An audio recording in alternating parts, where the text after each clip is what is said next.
Thank you very much. I first quickly thank the organizer for this very important event.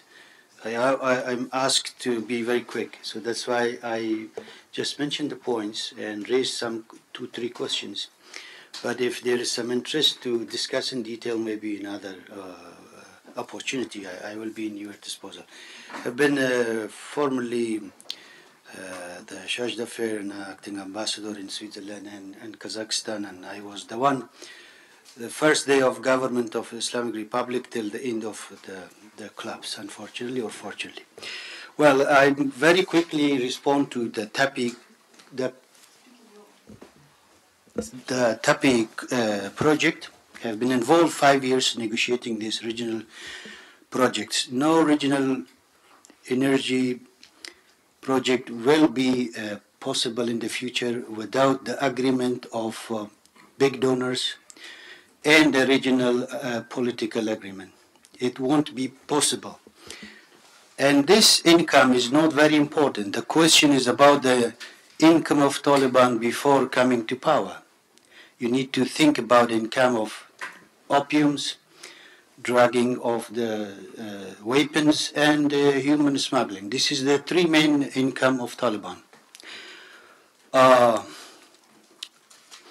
And another issue is that it's not about, Taliban is not about only education and women issue.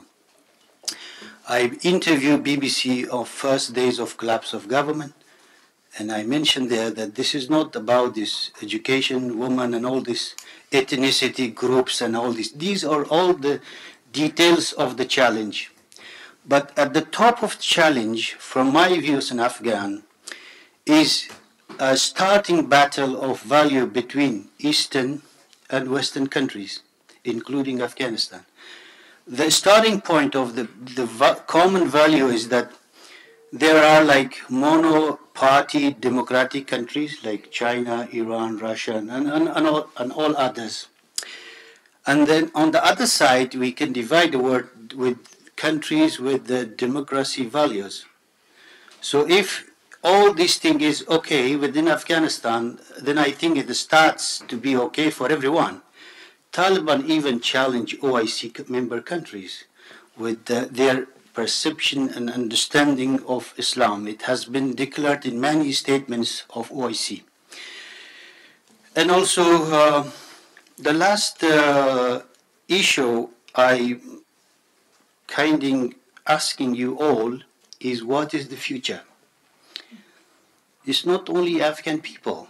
You can leave them there, 30 million, and it's kind of democracy or freedom, whatever you call this, and you're okay. I know that some Western countries and even regional countries are okay. Whatever happens within the geography of Afghanistan is fine.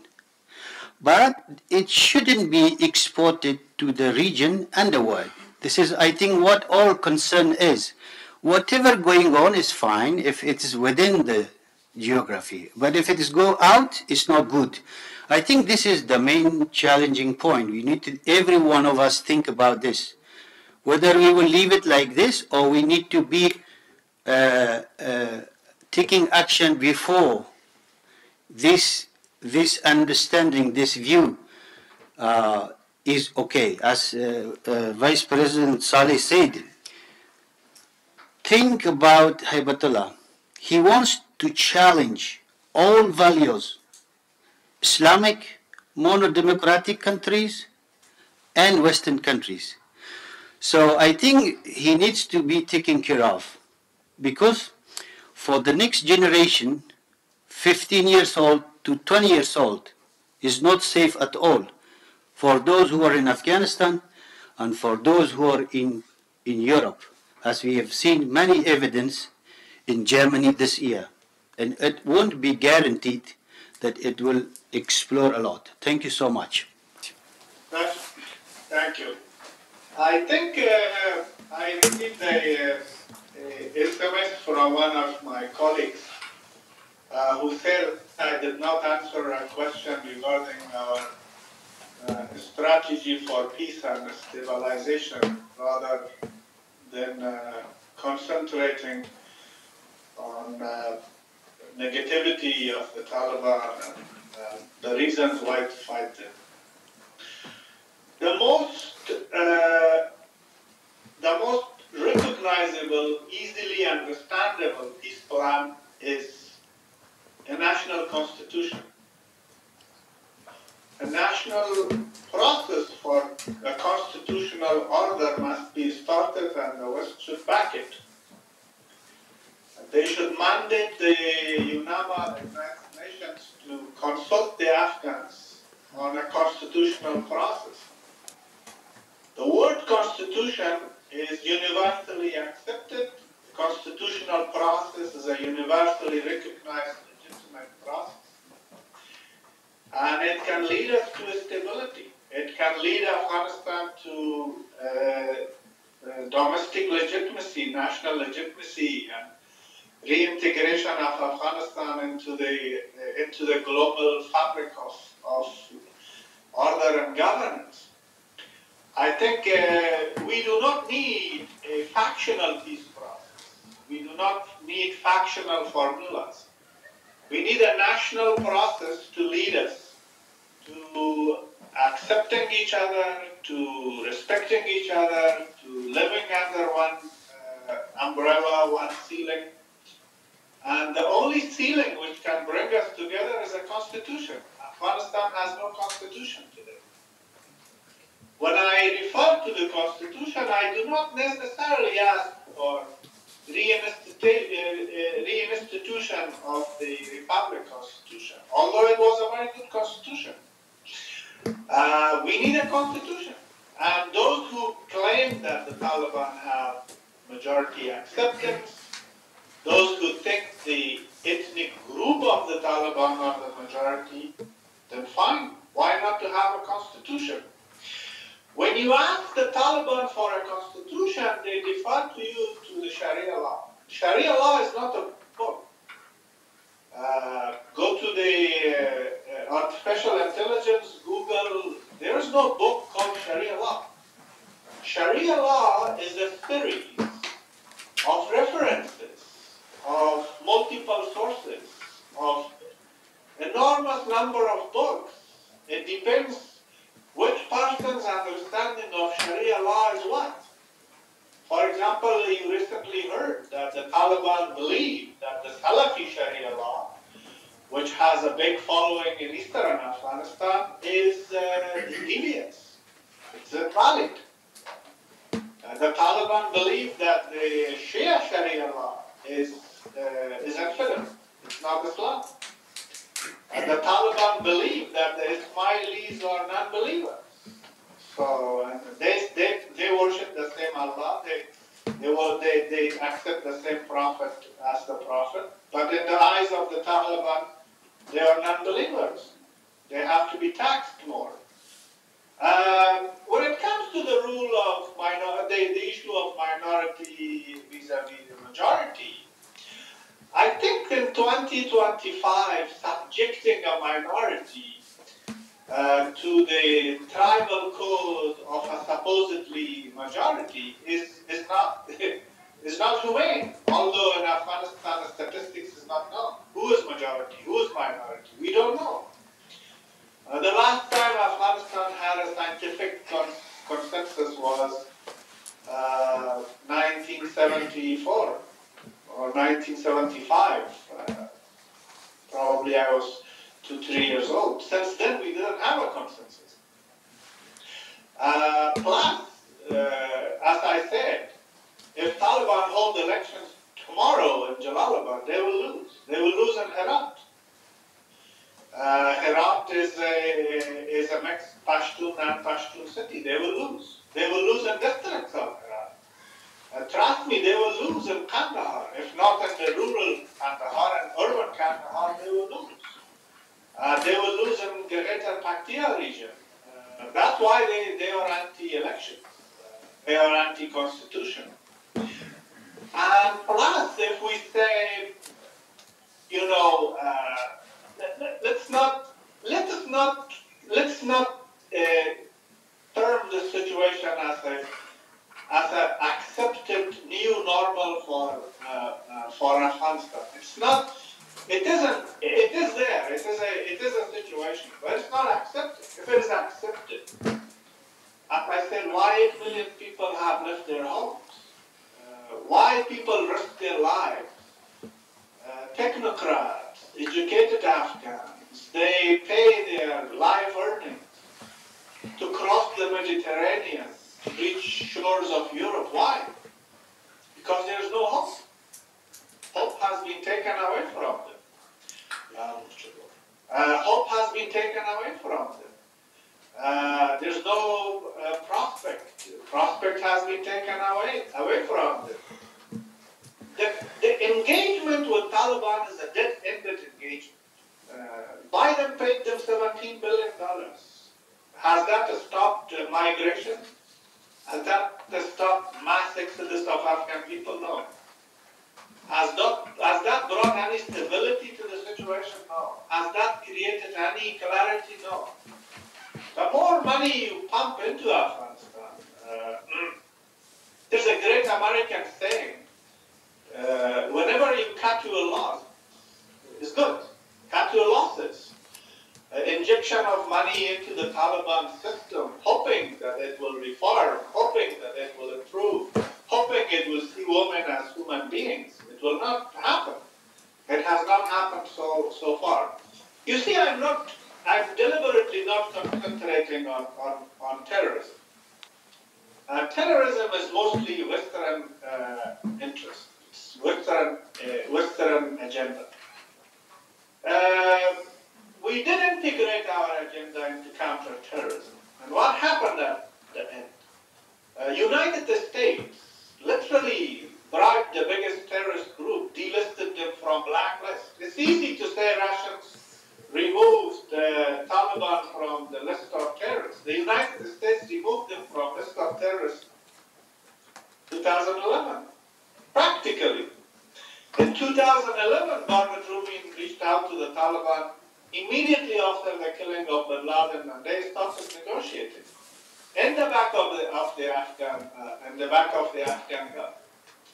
Let's remember that the Taliban have headquarters in Quetta, Karachi, Waziristan, Peshawar, and yet the United States was paying billions of dollars to Pakistanis. For what?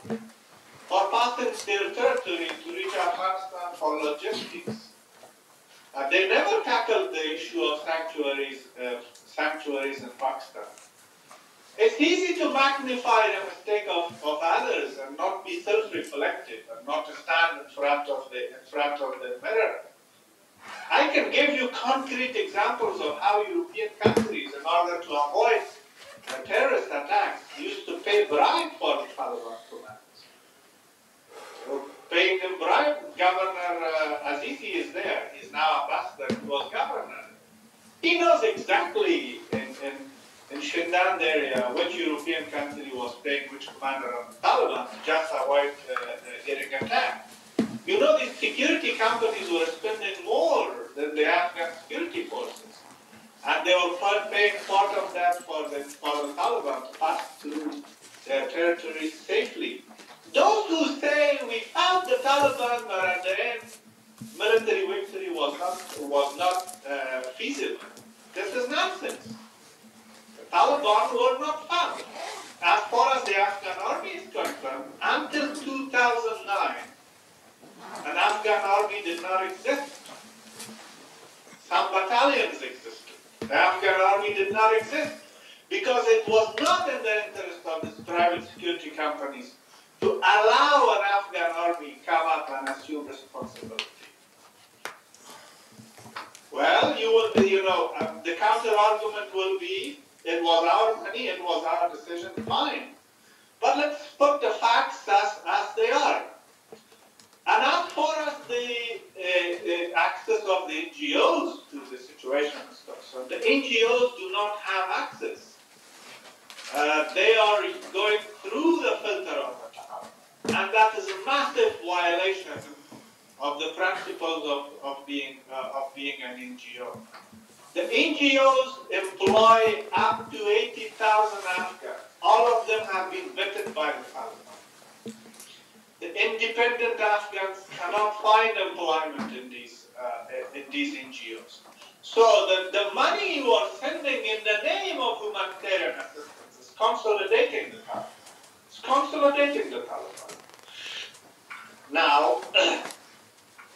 some countries were hopeful that this new enterprise, the Taliban, will bring them benefits, security benefits, strategic benefits, economic benefits. Some have been disappointed, others have gained certain leverages. Anyway, the peace plan we are advocating is very simple, a constitutional process. All ethnic groups be given a choice to have a say in what type of constitution they want. Do we want a Talibanized constitution? If it comes through the vote of the people, why not? Do we want a certain type of state structure? If it comes through the voice of the people, why not? But if you say the Afghans lack wisdom to start a constitutional process, that's another episode. Afghans have a tradition of having constitutions. In the past 100 years, we had constitutions. We had constitution in 20s and 30s and 40s and 50s, 60s, 70s, 80s, although turbulent. Twice in our history, we had no constitution. The first Taliban and the second Taliban. Why the world is not asking for a constitution? Why UNAMA is trying to zigzag in this way to appease the Taliban instead of mentioning the word constitution? Because major powers are not interested in constitution. The victimization of Afghanistan for the malign geopolitical purposes is still a game. That's what we want to be ending right away. Is the Taliban a popular movement? Where? Where are they popular? Wherever they are popular, they should win the vote. I'm not advocating for killing all the Taliban. I have never advocated for killing every Taliban. Find a single interview of me asking that every Taliban should be eliminated. I have said, if they are part of the Afghan society, then they should be part of the Afghan society, not the owner of the Afghan society. We should not be condemned as the subjects of the Taliban, which we will never accept, and we have not accepted. Now, if our strength is judged that we are not able to bomb civilians, and we are not able to bomb hotels, and we are not able to kidnap tourists, we are not able to kidnap NGOs, that is why people think we are weak. It's a different way, it's a different criteria of judging strength. Is the West rewarding a group which can only kill tourists, NGOs, aid workers, doctors, civilians? Would you like us to choose that path in order to become relevant and recipient of more money? I hope not. So therefore, we appeal that, France is a member of the Security Council. They should say Constitution.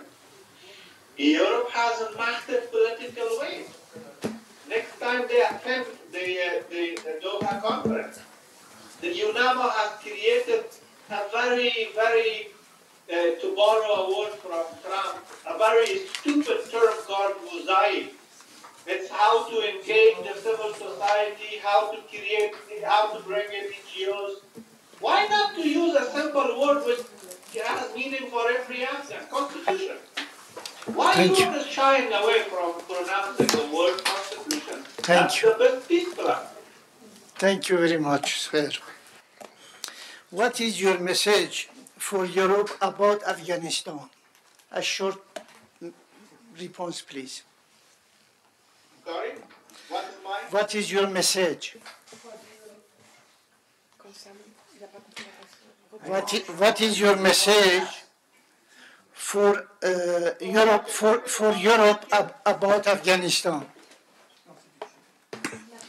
Do you have a message, please? پیام شما برای ممالک اروپایی چی است؟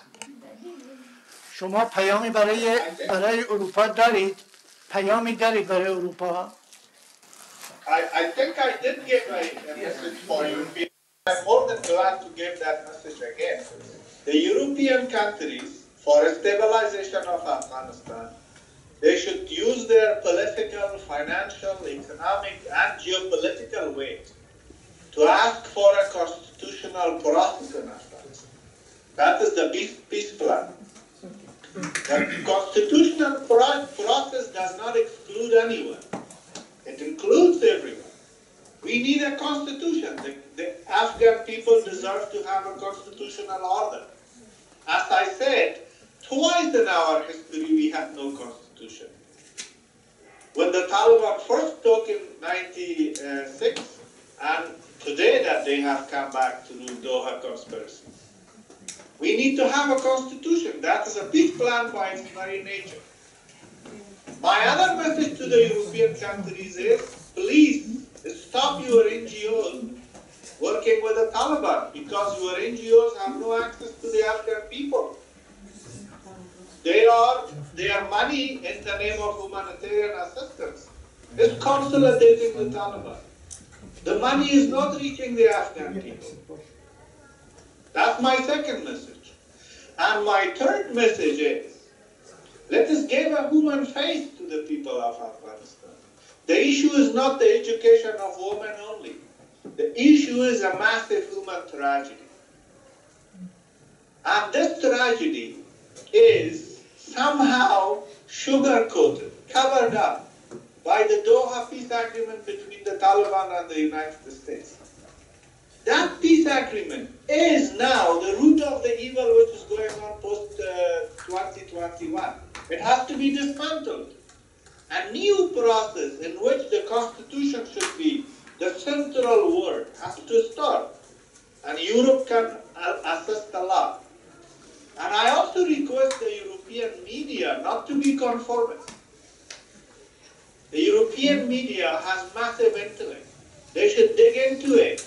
The Taliban did not win the war. The Afghan army did not lose. Something happened. What was it? Why they are not talking about it? Why they are not asking Washington? Why did they remove Haqqani from the terrorist list? Why he was in the terrorist list? Why did they arrest Bashar Nurzai and convicted him for lifetime in prison, and then they released him? Why? Why every Guantanamo detainee is having a senior position? Was Guantanamo a training center or a jail? I do not see any sign of suffering in these people. They are in good health. What was going on there? Thank you very much. Merci beaucoup. خیلی ممنون.